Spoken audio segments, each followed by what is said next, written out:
ভাবুন তো, বিশ্বকাপের মঞ্চ, গ্যালারি জুড়ে হলুদ সবুজের ঢেউ, কোটি চোখ তাকিয়ে আছে ব্রাজিলের দিকে, কিন্তু সেই দৃশ্যপটে যদি হঠাৎ করেই দেখা না যায় সবচেয়ে পরিচিত মুখটিকে। হ্যাঁ, ঠিক সেই প্রশ্নটাই এখন ঘুরপাক খাচ্ছে পুরো ফুটবল দুনিয়ায়। 2026 ফুটবল বিশ্বকাপ যতই কাছে আসছে ততই জোরালো হচ্ছে একটাই আলোচনা: নেইমার জুনিয়র কি আদৌ ব্রাজিলের বিশ্বকাপ স্কোয়াডে থাকবেন? ফেভারিট দলগুলোর তালিকায় ব্রাজিলের নাম বরাবরই প্রথম সারিতে, কিন্তু সেই ব্রাজিল কি এবার নামবে তাদের সবচেয়ে বড় তারকাকে ছাড়াই?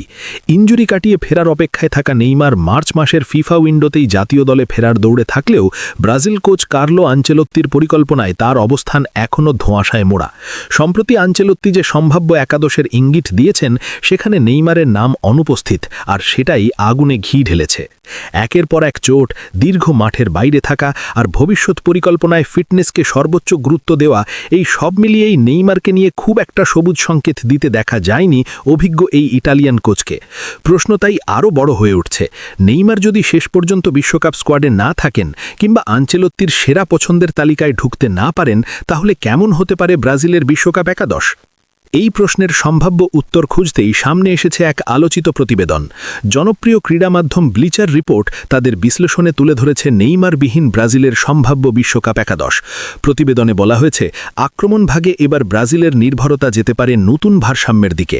সেন্টার ফরওয়ার্ড হিসেবে রাখা হয়েছে ম্যাথিউস কুনিয়াতে, যিনি সাম্প্রতিক সময়ে ক্লাব ফুটবলে ধারাবাহিক পারফরমেন্স দিয়ে নজর কেড়েছেন।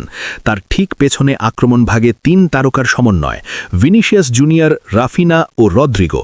এই 3 জনের গতি, ড্রিবলিং আর একে অপরের সঙ্গে বোঝাপড়া ব্রাজিলের আক্রমণকে দিতে পারে ভিন্ন মাত্রা।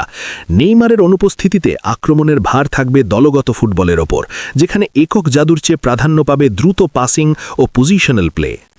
মিডফিল্ডে ব্রাজিলের শক্ত ভিত হিসেবে দেখা হচ্ছে ব্রুনো গিমারেস ও কাসিমিরোর জুটিকে। একজন আক্রমণ গঠনে দক্ষ, অন্যজন রক্ষণ সামলাতে সিদ্ধহস্ত। এই কম্বিনেশন ব্রাজিলকে দিতে পারে কাঙ্ক্ষিত ভারসাম্য। কাসিমিরোর অভিজ্ঞতা বড় ম্যাচে আলাদা করে উল্লেখ করার মতো, আর ব্রুনো গিমারেসের এনার্জি আর পাসিং রেঞ্জ বিশ্বকাপের মতো মঞ্চে ব্রাজিলের জন্য বড় সম্পদ হয়ে উঠতে পারে। রক্ষণভাগেও ব্লিচার রিপোর্ট যে একাদশের কথা বলছে, সেখানে দেখা যাচ্ছে পরিচিত মুখদের আধিপত্য। ডান প্রান্তে ভান্ডারসন, মাঝখানে মার্কিনহস ও গ্যাব্রিয়েল মাগালহিসের জুটি, আর বাম পাশে কাইও হেনরিক। এই 4 জন মিলেই গড়ে তুলতে পারেন শক্তপোক্ত ডিফেন্স লাইন। আর গোলবারের নিচে শেষ ভরসা হিসেবে থাকছেন অ্যালিসন বেকার, যার উপস্থিতি যে কোনো ম্যাচে ব্রাজিলকে বাড়তি আত্মবিশ্বাস দেয়।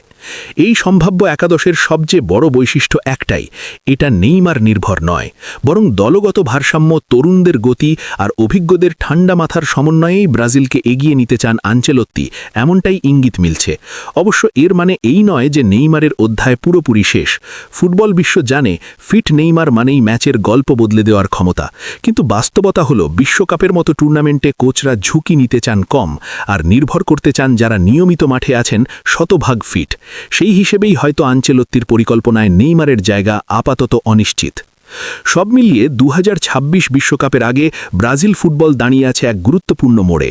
তারা কি ঐতিহ্যবাহী তারকাকেন্দ্রিক পথে হাঁটবে, নাকি নতুন যুগের দলগত ব্রাজিলকে সামনে আনবে? নেইমার থাকুন বা না থাকুন, এই সম্ভাব্য একাদশ যে ব্রাজিলকে নতুন রূপে দেখার ইঙ্গিত দিচ্ছে, সেটা বলাই যায়।